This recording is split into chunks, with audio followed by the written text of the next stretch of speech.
और Himachal Dastak TV live में आप सभी का स्वागत है। मैं हूं आपके साथ प्रवीण मुंगटा।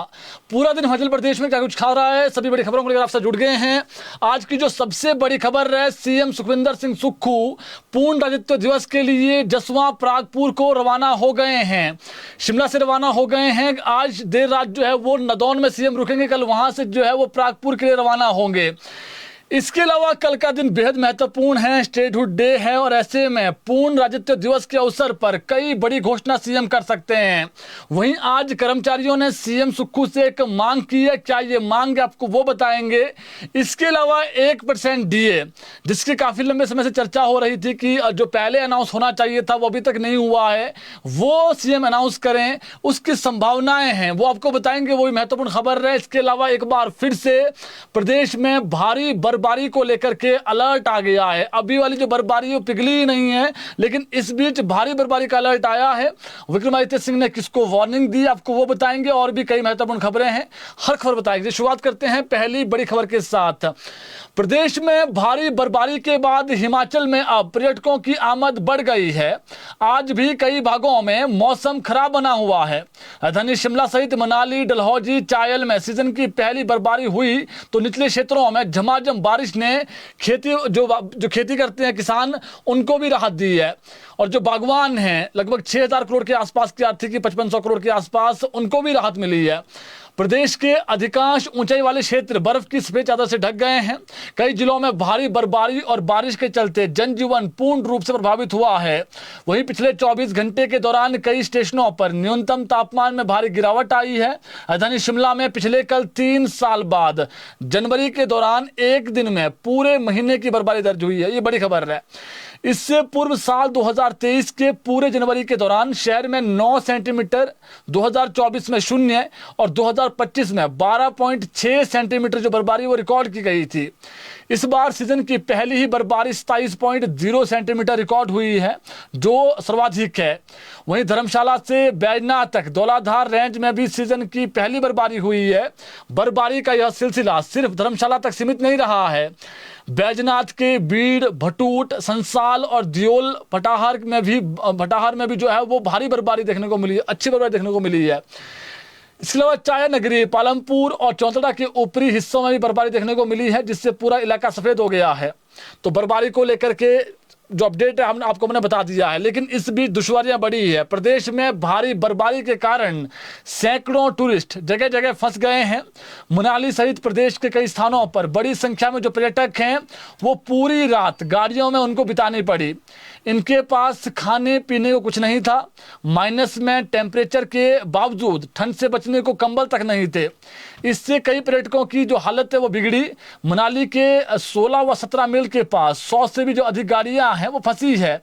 इनमें टूरिस्ट सड़क खुलने की उम्मीद में है। हालांकि आज भी जो है कोशिश की गई, कई जो है वो जाम में फंसी हुई है। सड़क पर भारी बर्फ होने के कारण गाड़ियों की आवाजाही नहीं हो पा रही है। दिल्ली से आई टूरिस्ट ने बताया कि वह 24 घंटे से मनाली से 8 किलोमीटर पहले गाड़ी में हैं और उनके साथ टेम्पो में 5 लोग और हैं। एक वीडियो भी आया है। उन्होंने पूरी रात भूखे प्यासे जो है वो बिताई है। ठंड से उनकी जो स्थिति है वो बिगड़ गई। और शिमला, कुफरी और नारकंडा में भी भारी बर्फबारी के कारण जो है वाहनों की जो आवाजाही वो बंद है। ऊपरी शिमला का संपर्क कट गया राजधानी से। इससे शहर की जो सड़कें हैं उन पर भी रात को 2-3 बजे तक टूरिस्ट गाड़ियों में फंसे रहे। बर्फ पर गाड़ियां स्किड हो रही है। प्रदेश में भारी बर्फबारी के बाद कड़ाके की ठंड है। इससे पानी की जो टंकियां है वो जम गई है। देखिए शिमला का अगर देखें आप, शिमला मेन सिटी में जो ढली वाला जो क्षेत्र है, इंदिरा नगर वाला, वहां पर जो है वो टंकियों से पानी तक नीचे नहीं आ पा रहा है। यानी जो नलके हैं वो जम गए हैं। और जैसे तैसे जो है वो लोगों ने कल बड़ी मुश्किल से जो है वो पानी का इंतजाम किया, क्योंकि पानी तो है टैंकियों में, लेकिन वो जम गया है। तो जिससे दिखते हैं वो हो रही है। इसके अलावा घरों व होटल में भी पानी नहीं आ रहा है। पानी की समस्या बढ़ गई है शिमला समेत अलग अलग जगहों पर। शिमला, चंबा, कुल्लू, किन्नौर और लाहौल स्पीति जिला का हिमाचल से संपर्क कट गया है। प्रदेश में 5 नेशनल हाईवे अभी तक अपडेट है जी। 5 नेशनल हाईवे समेत 1290 सड़कें और 8500 से अधिक जो बिजली के ट्रांसफार्मर है वो ठप पड़े हैं। शिमला शहर की बात कर लेते हैं। यहाँ पर अधिकांश हिस्सों में 30 घंटे से ब्लैकआउट है। हालांकि कल शाम को देखिए, परसों संजौली में जो है वो लाइट चली गई। पूरी रात लाइट नहीं थी, फिर कल भी जो है वो लाइट नहीं थी, जो है वो कल परसों शाम को लाइट नहीं थी, फिर कल को दिन को भी लाइट नहीं थी, शाम को आधे घंटे लाइट आई, फिर सुबह और चली गई। तो ब्लैकआउट राजधानी में ही है, तो गांव के हाल क्या होंगे अपने आप में समझ सकते हैं आप। कई ग्रामीण इलाकों में अगले 2-3 दिन बाद भी बिजली आने की जो है उम्मीदें कम है, हालांकि उसमें प्रयास किया जा रहा है, लेकिन कई जगह ट्रांसफार्मर ही जो है उड़ गए हैं, कई जगह ब्लास्ट हुए हैं, तारों में शॉर्ट सर्किट हुआ है। और भारी हिमपात के बाद प्रदेश के कई रूटों पर जो बस सेवाएं हैं चारटीसी को ठप हो गई है। शिमला में आज भी जो बसें हैं वो नहीं चल रही है, प्राइवेट बसें।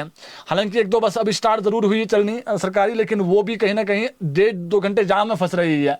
तो लोग परेशान हैं। राजधानी शिमला की बात कर लें आप तो यहाँ पर लोग परेशान हैं, गाड़ियां नहीं चल रही है, रोड भी नहीं खोले गए अभी तक।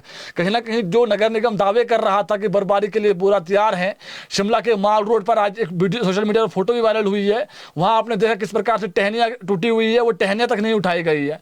तो हाल ये है जी, जबकि ऐसा होना चाहिए कि जब ऐसा वक्त आए तो जो कर्मचारी हैं उनको और अधिक जो है वो काम करना चाहिए, लेकिन ऐसा देखने को नहीं मिला अभी तक। बेशक बारिश बर्फबारी से दुश्वारियां बड़ी है, मगर जो टूरिस्ट पहले से ही शिमला मनाली समेत दूसरे पर्यटन स्थलों पर होटल में पहुंचे थे वो लुत्फ उठा रहे हैं। लेकिन जो लोग सफर कर रहे थे वो उनकी जो गाड़ियां हैं उनके पहिए थमे हैं, तो उससे दिक्कतों का सामना करना पड़ा है। लगभग 500 के लगभग ऐसे टूरिस्ट अभी भी हैं जो कहीं ना कहीं फंसे हुए हैं और कोशिश की जा रही है उनको रेस्क्यू करने की, और रेस्क्यू हम ये कह रहे हैं कि अगर होटल तक पहुंचाने की। इसके अलावा मंडी जिला में पंढो चैलचौक मोवीसरी मार्ग पर आज सुबह एक बड़ा हादसा होने से टल गया। ये बड़ा हादसा हो सकता था जी। सयांज के थमलहा के पास पहाड़ी से अचानक भारी मात्रा में मलबा गिर गया। एक निजी बस इसकी चपेट में आने से बाल बाल बच गई।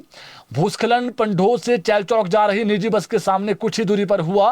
बताया जा रहा है कि स्थान पर सड़क को चौड़ा करने का जो कार्य है वो चला हुआ था, और लगातार 2-3 दिन से बारिश के चलते यहाँ पर भूस्खलन हुआ है। गनीमत ये रही कि जब ये भूस्खलन हुआ उससे पहले ही ब्रेक लगा दी ड्राइवर ने, और वहां से जो लोग हैं जल्दी बाहर निकले और बड़ा हादसा होने से टल गया। वरना जितने लोग उस बस में सवार थे वो कहीं ना कहीं उनको बड़ा खतरा हो सकता था। चलिए, जो भगवान की कृपा से कुछ भी नहीं हुआ है, लेकिन चिंता का विषय है कि कहीं पर कटिंग चल रही है, तो उसके बाद जिस प्रकार से बारिश बर्फबारी हो रही है तो भूस्खलन का खतरा जो है वो है। लोगों से अपील है कि जहां पर आपको लगे कि यहाँ भूस्खलन हो सकता है, लैंडस्लाइडिंग हो सकती है, तो वहां थोड़ा सा आप ध्यान से चलें।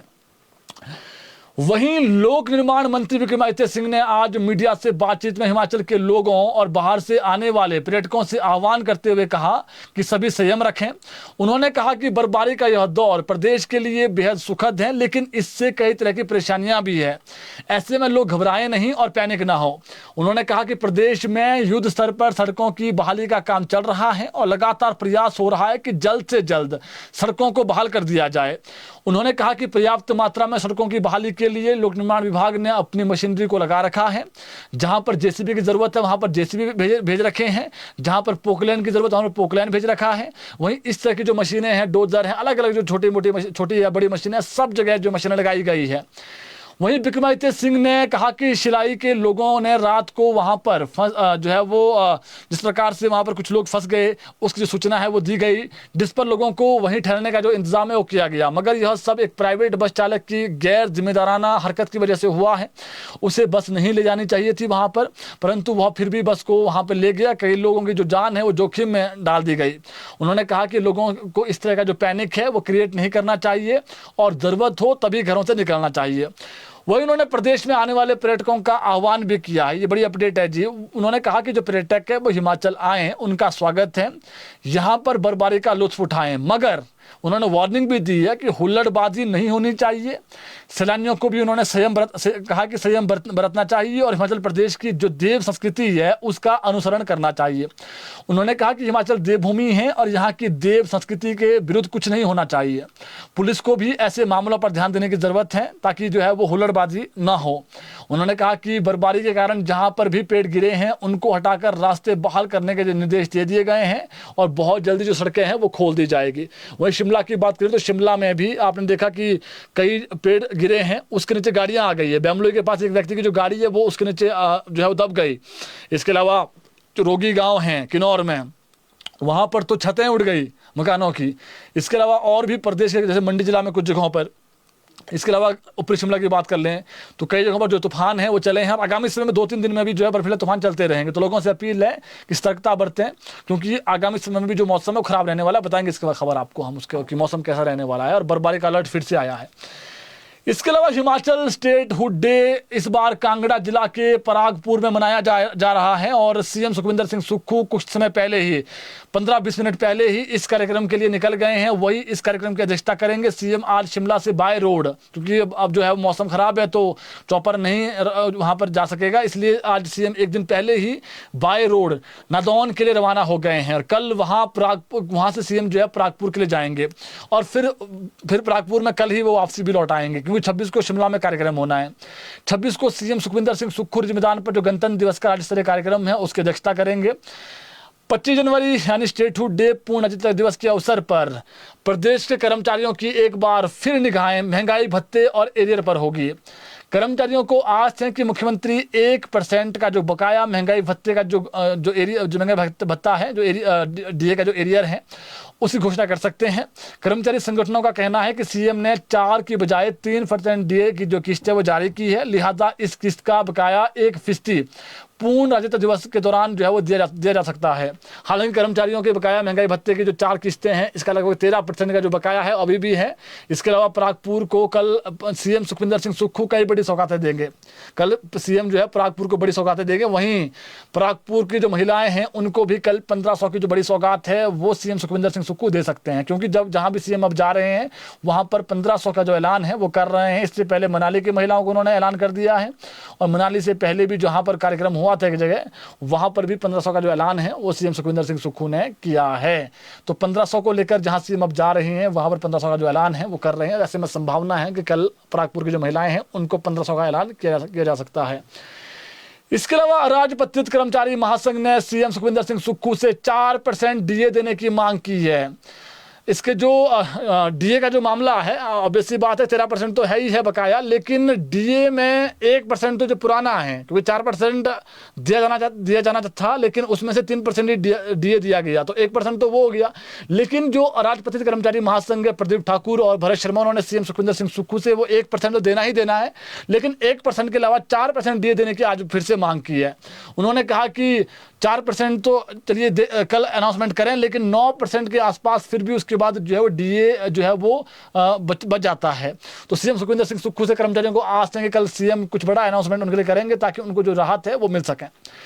इसके अलावा प्रदेश सरकार ने बीती शाम 2012 बैच के 6 आईपीएस अधिकारियों को पुलिस उप महानिरीक्षक यानी डीआईजी के पद पर पदोन्नत किया है। गृह विभाग सेक्शन डी द्वारा जारी अधिसूचना के अनुसार यह पदोन्नति पे मैट्रिक्स के लेवल 13A 1,31,000 से 2,16,000 में दी गई है, जो 1 जनवरी 2026 से प्रभावी होगी।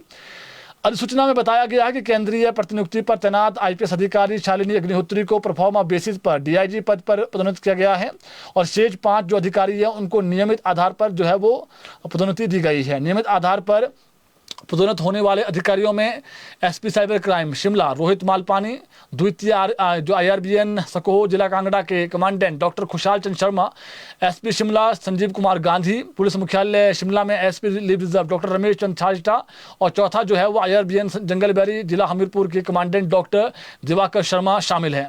ये पदोन्नति आदेश स्क्रीनिंग कमेटी की सिफारिशों के आधार पर जो है जारी किए गए हैं। देर रात को नोटिफिकेशन लेट हुई थी तो आज ये बताना जरूरी था। हाईकोर्ट ने केंद्र सरकार के अधीन कार्यरत, ये बड़ी खबर है जी, हाईकोर्ट ने केंद्र सरकार के अधीन कार्यरत अनुबंध चिकित्सा अधिकारियों और विशेषज्ञों को बड़ी राहत दी है। कोर्ट ने स्पष्ट किया है कि जिन अफसरों के पक्ष में यथास्थिति का आदेश नहीं है उनका बड़ा वेतन नहीं रोका जा सकता है। जज राकेश कैथला की अदालत ने कहा कि अनुबंध आधार पर कार्यरत चिकित्सा अधिकारियों को 24 जुलाई 2025 के पत्र के अनुसार संशोधित और बड़ा पारिश्रमिक वेतन है वो प्रदान किया जाए। अदालत ने केंद्र सरकार को मामले में 3 सप्ताह के भीतर जवाब दाखिल करने का आदेश दिया है। रक्षा मंत्रालय ने 24 नवंबर 2025 को एक पत्र जारी कर जो पॉलीक्लिनिक में अनुबंध पर कार्यरत चिकित्सा अधिकारियों और विशेषज्ञों और प्रभावी अधिकारियों के वेतन में संशोधन किया था। 13 नवंबर को सेंट्रल ऑर्गेनाइजेशन की ओर से एक पत्र जारी किया गया जिसमें कहा गया कि जिन कर्मचारियों के मामले अदालत में लंबित हैं या जिनके पक्ष में यथास्थिति का आदेश है उन्हें संशोधित वेतन का लाभ नहीं दिया जाएगा। इसी पत्र के आधार पर विभाग ने याचिकाकर्ताओं का बड़ा वेतन बंद कर दिया। याचिकाकर्ताओं का तर्क था कि उन्हें जुलाई से अक्टूबर 2025 तक बड़ा वेतन दिया गया, लेकिन नवंबर से इसे अचानक रोक दिया गया। अदालत ने मामले की सुनवाई के दौरान पाया कि याचिकाकर्ताओं के मामले में नियुक्ति की शर्तों को लेकर कोर्ट की ओर से कोई ऐसा स्टे या यथास्थिति का आदेश नहीं दिया गया था जो उन्हें लाभ से वंचित करें। कोर्ट ने कहा कि यह समझना कठिन है कि किस आधार पर याचिकाकर्ताओं का जो संशोधित वेतन है वो रोककर, जबकि उनकी जो नियुक्ति है उनके संबंध में कोई रोक प्रभावी नहीं थी। अदालत ने यह आदेश डॉक्टर हिमांशु जोशी और अन्य बनाम भारत संघ में दिया है। तो जो कॉन्ट्रेक्चुअल कर्मचारी थे जी, उनको पहले बढ़ा हुआ वेतन मिल रहा था, उसके बाद उसको रोक दिया गया। एक हवाला दिया गया कि रक्षा मंत्रालय का कॉपी आई है, ऑर्डर आया है, तो इसलिए रोक दिया गया। लेकिन इसमें जब वो कोर्ट गए तो कोर्ट से उनको अब राहत दी गई है और कोर्ट से उनको बढ़ा हुआ वेतन मिलेगा। इसके अलावा प्रदेश में सरकार विकास योजनाओं के लिए रीजनल प्लान जो है वो तैयार करेगी। नगर नियोजन विभाग ने इस प्लान को तैयार करने की जो योजना है वो बनाई है, जिसके लिए वो school of planning and architecture से समझौता करेंगे। जल्दी ही शिमला में यह समझौता होगा, जिसके बाद प्रदेश के सभी प्रमुख शहरों को इस प्लान के तहत लाया जाएगा। नगर नियोजन विभाग ने हालांकि कुछ शहरों में डेवलपमेंट प्लान तैयार करके वहां पर लागू कर दिए हैं, मगर इससे पहले रीजनल प्लान बनाया जाना जरूरी था, जो कि नहीं बनाया गया था। अभी शहरों की क्षेत्रीय योजनाएं बनाई जा रही हैं और होना यह चाहिए था कि पहले रीजनल जो प्लान है वो बनता, उसमें विकास योजनाओं के लिए शर्तों को जो है वो पुलिंदा तैयार किया जाता। इसके बाद अलग अलग शहरों के लिए प्लान तैयार किए जाते और उनको वहां पर लागू किया जाता। नगर नियोजन मंत्री राजेश धर्माणी ने विभाग के अधिकारियों को यह निर्देश दिए हैं कि वह जल्द से जल्द स्कूल ऑफ आर्किटेक्चर के साथ समझौता करें, ताकि एक बृहद जो योजना है वो बनाई जा सके।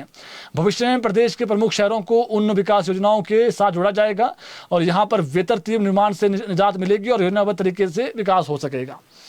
इसके अलावा प्रदेश के सरकारी डिग्री कॉलेजों, संस्कृत कॉलेजों, GCTE और SCERT में ICT हार्डवेयर और कंप्यूटर अवसंरचना की कार्यप्रणाली को लेकर उच्च शिक्षा निदेशालय ने सख्त ऑर्डर जारी किए हैं, रुख भी अपनाया है। सभी संबंधित संस्थानों के प्राचार्यों को निर्देश जारी किए गए हैं कि उनके यहाँ उपलब्ध ICT उपकरण पूरी तरह से कार्यशील हों और उनका शैक्षणिक, संस्थागत व परीक्षा संबंधी गतिविधियों में सर्वोत्तम उपयोग सुनिश्चित किया जाए। निदेशालय ने स्पष्ट किया कि संस्थानों की ओर से स्वयं खरीदे गए या उच्च शिक्षा निदेशालय के माध्यम से उपलब्ध कराए गए कंप्यूटर, सर्वर, नेटवर्किंग उपकरण और अन्य ICT संस्थानों में यदि कोई कमी, खराबी या तकनीकी समस्या है तो उसे तत्काल दूर किया जाए, ताकि कॉलेजों के नियमित कार्यों में किसी प्रकार का जो कह सकते हैं व्यवधान है वो न पड़े। हिमाचल प्रदेश राज्य चयन आयोग हमीरपुर ने भी जो है वो इस बारे में अवगत कराया था और राज्य के कुछ सरकारी कॉलेजों में बनाए गए कंप्यूटर आधारित परीक्षा केंद्रों में आवश्यक जो मानक हैं उसके अनुरूप जो है वो सुविधाओं का अभाव पाया गया है। इसमें हार्डवेयर की खराब स्थिति, नेटवर्क की समस्या, सिस्टम की धीमी गति और अन्य तकनीकी खामियां पाई गई हैं। अब इसमें क्या हुआ है कि जो उच्च शिक्षा निदेशक हैं डॉक्टर अमरजीत कुमार शर्मा, उन्होंने सभी संबंधित प्राचार्यों को निर्देश दिए हैं कि वे अपने अपने संस्थानों में चिन्हित कमियों को युद्ध स्तर पर जो है दूर करें और CBT केंद्रों को पूरी तरह से जो है तैयारियों को सुनिश्चित करें। भविष्य में आयोजित होने वाली परीक्षाओं के दौरान किसी प्रकार की जो दिक्कत है, तकनीकी बाधा, वो नहीं आनी चाहिए। इसके लिए सभी केंद्रों को पूर्ण रूप से जो है सक्षम बनाया जाए। यदि किसी भी संस्थान में इन निर्देशों की अवहेलना पाई जाती है या सुधार कार्यों में अनावश्यक देरी होती है तो संबंधित जो अधिकारी है उनकी जिम्मेदारी तय की जा सकेगी, यानी उनकी जिम्मेदारी होगी। इसके अलावा अब देखिए CBSE का कैडर अलग बनाया जा रहा है और इसमें अब देखिए इसमें विरोध हो रहा है। राजकीय प्राथमिक शिक्षक संघ हिमाचल प्रदेश ने राज्य में नए खोले जा रहे CBSE स्कूलों के लिए शिक्षकों का अलग कैडर बनाए जाने के प्रस्ताव पर कड़ा ऐतराज जताया है। संघ का कहना है कि इस तरह का फैसला न केवल वर्तमान में कार्यरत शिक्षकों की योग्यता पर प्रश्न चिन्ह लगाता है, बल्कि एक ही राज्य में सरकारी स्कूलों के बीच अनावश्यक भेदभाव भी पैदा करता है। संघ की ओर से जारी बयान में अध्यक्ष रमेश शर्मा ने स्पष्ट किया है कि CBSE स्कूलों में पहले से सेवाएं दे रहे शिक्षक पूरी तरह से प्रशिक्षित, योग्य और जो निर्धारित चयन प्रक्रिया है वो पूरी करने के बाद ही नियुक्त किए गए हैं। ऐसे में अलग से शिक्षक काडर बनाने का जो औचित्य वो नहीं है, समझ से परे है। प्राथमिक शिक्षक संघ का कहना है कि हिमाचल प्रदेश जैसे छोटे राज्य में अपने ही सरकारी स्कूलों के लिए अलग अलग शिक्षक काडर बनाना तर्कसंगत नहीं है। इससे न केवल प्रशासनिक जटिलताएं बढ़ेगी, बल्कि वर्षों से सेवाएं दे रहे शिक्षकों का भी जो मनोबल है वो टूटेगा। संघ ने मांग की है कि CBSE स्कूलों में नर्सरी से 5वीं कक्षा तक का समस्त शैक्षणिक जो प्रशासनिक जो नियंत्रण है वो पहले की ही तरह केंद्रीय मुख्य शिक्षक CHT के अधीन जो है वो रखा जाए। साथ ही इन स्कूलों में शिक्षकों की जो नियुक्ति है वो अलग जो प्रक्रिया है वो न अपनाई जाए, बल्कि मौजूदा जो सरकारी भर्ती व्यवस्था से जो प्रॉपर लोग आए हुए हैं उन्हीं की जो नियुक्तियाँ वो की जाए। उन्होंने कहा कि CBSE स्कूलों और हिमाचल प्रदेश स्कूल शिक्षा बोर्ड से मान्यता प्राप्त स्कूलों के बीच इस तरह का जो विभाजन है वो अन्यायपूर्ण है और इससे एक ही सरकारी तंत्र में पढ़ने वाले बच्चों और पढ़ाने वाले शिक्षकों के बीच असमानता पैदा करेगा। संघ ने सरकार से आग्रह किया कि यदि CBSE स्कूलों को बेहतर आधारभूत सुविधाएं दी जा रही है तो वही सुविधाएं अन्य जो सरकारी स्कूल हैं वहां पर भी जो है वो दी जाए। साथ ही प्रदेश भर में शिक्षकों के हजारों खाली पदों को भी जल्द भरा जाए और दिक्कत जो है उसके बाद ठीक हो जाएगी। तो इसका विरोध होना शुरू हो गया जी। जो प्राथमिक शिक्षक संघ है उन्होंने ये आरोप लगाए हैं कि आप जो है वो इसमें ये कर रहे हैं, इससे जो और टीचर है उनका मनोबल गिरेगा और अगर आपने करना ही है तो व्यवस्थाओं को और सुदृढ़ करिए, जैसे CBSE में कर रहे हैं सभी स्कूलों में ऐसा करिए और जो CHT के पास पहले पावर थी उनके अधीन रहते थे शिक्षक, उसी आधार पर रखे जाएँ। तो ये उन्होंने मांग की है। इसके अलावा एक और खबर, राज्य चयन आयोग ने आज संविदा आधार पर 12 समूह प्रशिक्षकों की भर्ती के लिए आयोजित कंप्यूटर आधारित स्क्रीनिंग परीक्षा के परिणाम घोषित कर दिए हैं। परिणाम हमीरपुर की जो आधिकारिक वेबसाइट है उस पर उपलब्ध हैं। इस परीक्षा में कुल 1559 आवेदन प्राप्त हुए थे। सभी को अंतिम रूप से प्रवेश दिया गया था, मतलब सभी को प्रवेश दिया गया था। इसके अलावा 946 उम्मीदवार कंप्यूटर आधारित स्क्रीनिंग परीक्षा में उपस्थित हुए और जो 613 उम्मीदवार अनुपस्थित रहे। कुल 39 उम्मीदवारों को आगे की चयन प्रक्रिया दस्तावेज सत्यापन के लिए अंतिम जो रूप में उसमें चयनित किया गया था और चयनित जो उम्मीदवार हैं उनकी जो पात्रता है आदि से जो संबंधित दस्तावेज है इसका जो सत्यापन है वो 5 फरवरी को सुबह 10 बजे हिमाचल प्रदेश राज्य चयन आयोग हमीरपुर में किया जाएगा। तो जिनका जो रिजल्ट था और जो नहीं आया था वो आज आ गया है। इसके अलावा एक अच्छी खबर है जी, HRTC के बस के चालक परिचालक ने 1 लाख रुपए वापस लौटाए हैं। अच्छी खबर है, कहते हैं कि जो है वो ईमानदारी आज बची हुई है कुछ लोगों में। रमेश कुमार और चालक संतोष कुमार ने अपने ईमानदारी का जो परिचय वो दिया है। दिल्ली में ये जो बस है ये दिल्ली जा रही थी और इस बस में HRTC के चालक थे, परिचालक थे। जब ये दिल्ली में बस पहुंची तो उसके बाद बस से जब सारे नीचे उतर गई उसमें एक वॉलेट मिला जिसमें कुल 1 लाख रुपए थे। इसके बाद जिसका वो वॉलेट था उसने तो कॉल नहीं किया, मगर जो वॉलेट के अंदर दस्तावेज थे उसमें जो असली मालिक था उस वॉलेट का उसका नंबर लिखा हुआ था। तो क्या किया, जो चालक परिचालक उन्होंने कॉल किया उसको किस तरह से पर्स छूटा है, तो जब उसने कॉल सुना तो वो खुश हो गया। उसको तो पता ही नहीं था कि मैंने कहाँ छोड़ा है, वो भूल गया था कहाँ छोड़ा है। लेकिन उसके बाद उसने जो बस का जो चालक परिचालक है उनका थैंक्स किया और जो बड़ी रकम है वो लौटा दी गई है। तो ये अच्छी खबर है जी, ईमानदारी आज भी जिंदा है। इसके अलावा दुखद खबर है, मंडी जिला मुख्यालय में एक महिला के ब्यास नदी में कूदकर अपनी जान देने का मामला सामने आया है और घटना पंचवक्तर मंदिर के समीप हुई है। पुलिस ने महिला का जो शव है नदी से बरामद कर लिया है और मामले की जो जांच है वो की जा रही है। मृतक महिला की पहचान 37 वर्षीय रीता देवी के रूप में हुई है और ये जो महिला है ये मंडी के बनाल गाँव की निवासी थी। करीब सुबह 9 बजे के आसपास जो सूचना है वो पुलिस को मिली कि महिला ने छलांग लगा दी पंचवक्तर मंदिर के पास, लेकिन उसके बाद जब तक वहाँ पर पुलिस पहुंची तब तक वो जो महिला थी उसकी जान चली गई थी और उसका जो शव है वो बाहर निकाला गया। ऐसी मंडी साक्षी वर्मा ने मामले की पुष्टि की है। एक दुखद खबर और है, सोलन जिला के गांव गोल में पिछले कल बारिश के दौरान हुए भूस्खलन में एक 15 वर्षीय युवती हिमानी की दुखद मौत हुई है। यह दर्दनाक हादसा उस समय हुआ जब किशोरी यानी जो बच्ची है, लड़की 15 साल कम ही उम्र की बिटिया थी, अपनी बहन के साथ ये गाँव में ही दूध देने जा रही थी और तभी अचानक पहाड़ी से एक बड़ा सा जो चट्टान है वो गिर गई उसके ऊपर और हिमानी उसके नीचे दब गई। हादसे के बाद मौके पर पहुंचे लोगों ने चट्टान हटाने का प्रयास किया, लेकिन जब तक चट्टान हटी तब तक हिमानी की जो मौत है वो हो चुकी थी। दुखद खबर है। इसके अलावा ऊना जिला के जलग्रां के पास बीती शाम एक सड़क हादसे में बाइक सवार युवक गगन की दुखद मौत हुई है। तेज रफ्तार कार ने उनकी बाइक को टक्कर मार दी और पुलिस ने इस संबंध में जो मामला है वो दर्ज कर लिया है। इसके अलावा जिला सिरमौर पुलिस ने बड़ी कह सकते हैं आप बड़ी जो है वो अवैध रूप से ये बड़ी कार्रवाई की है जी। सिरमौर की पुलिस ने एक जो भारत में रह रही एक महिला पर, ये उज्बेकिस्तान की महिला है, इसको गिरफ्तार किया गया है। महिला के पास कोई वैध दस्तावेज नहीं था। पुलिस थाना सदर नाहन की टीम ने यह कार्रवाई संदिग्ध वाहन की सूचना के आधार पर की है।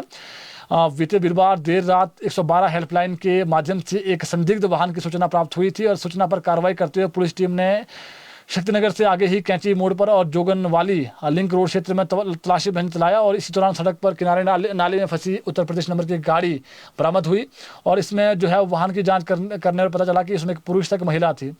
पुरुष की जो पहचान है वो सैफ निवासी ग्रेटर नोएडा उत्तर प्रदेश के रूप में हुई, जबकि दूसरी जो महिला है ये उज्बेकिस्तान की बताई जा रही है। इसने कहा कि मैं उज्बेकिस्तान क्यों, लेकिन जब इससे पूछा गया कि आपका वीज़ा कहाँ है, इसके बाद जो वैध दस्तावेज है उसकी जब मांग की गई तो उसके पास ना पासपोर्ट था ना वैध वीज़ा था। तो पुलिस ने दोनों को जो है वो फिर हिरासत में लिया और इनसे जो पूछताछ है वो जारी है। तो ये भी एक अपडेट है जी, ऐसे लोग भी हैं कि विदाउट वीज़ा रह रहे हैं, देश में घूम भी रहे हैं। अब बात करते हैं मौसम की। प्रदेश में एक बार फिर से भारी बर्फबारी को लेकर के अलर्ट आ गया है। 27 जनवरी को प्रदेश में ऊंचाई वाले स्थानों पर एक बार फिर से भारी बर्फबारी का अलर्ट है। 26 जनवरी से जो पश्चिमी विक्षोभ है यानी परसों से मौसम खराब हो जाएगा और 27 तारीख को एक बार फिर से लाहौल स्पीति, किन्नौर, कुल्लू, चंबा, मंडी और शिमला जिला के ऊंचे वाले क्षेत्रों में एक बार फिर से बर्फबारी होने की संभावनाएं हैं। तो अभी जो मौसम है वो अभी देखिए, क्योंकि बर्फबारी कल हुई है तो 1 फीट के आसपास बर्फबारी शिमला के आसपास ही हुई है। अगर आप शिमला मेन सिटी देखें, जो ढली इंदर नगर है वहाँ पर लगभग 1 फीट बर्फबारी हुई है और शिमला में भी लगभग 6 से 7 इंच के आसपास बर्फबारी हुई है मेन सिटी के अंदर। तो अभी इसमें भी समय लगेगा, क्योंकि आज भी देखिए बर्फबारी के कारण जो है वो रोड तक नहीं खुले हैं। अभी भी जो बसें वो नहीं चल रही है, हालांकि जो निजी वाहन है वो तो चल रहे हैं लेकिन बसें नहीं चल रही है। इक्का दुक्का बसें चल रही है लेकिन प्राइवेट बसें अभी भी नहीं चल रही है, रिस्क नहीं ले रहे हैं लोग। तो अब जो अपडेट हमारे पास, एक बार फिर से बर्फबारी होगी और जो किसान बागवान है वो तो चाहते हैं कि बर्फबारी हो और बारिश हो अभी, क्योंकि एक ही बार बारिश हुई है अभी काफ़ी लंबे समय के बाद। तो 27 तारीख एक बार फिर से प्रदेश में जो है वो बर्फबारी देखने को मिलेगी। तो जो आज की बड़ी खबरें थी आप तक हमने पहुंचा दी है। कल स्टेटहुड डे है और सीएम सुखविंदर सिंह सुक्खू रवाना हो गए हैं शिमला से और सीएम नदौन के लिए रवाना हुए। नदौन में रुकेंगे आज सीएम और कल वहां से प्रागपुर को जाएंगे। उम्मीद है कि कल जो है वो सीएम सुखविंदर सिंह सुक्खू जो कर्मचारियों ने मांग की है, 4% डे कर्मचारियों की मांग है, उस पर जो है वो कहीं ना कहीं कुछ ना कुछ जो है कर्मचारियों को लेकर के कल सीएम कुछ अनाउंस करेंगे। तो उम्मीद है कर्मचारियों को।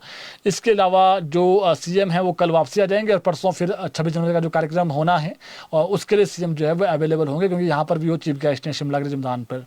तो अभी इतना ही। जुड़े हैं ताज़ा खबरों हमारे दस्तक टीवी के साथ। धन्यवाद।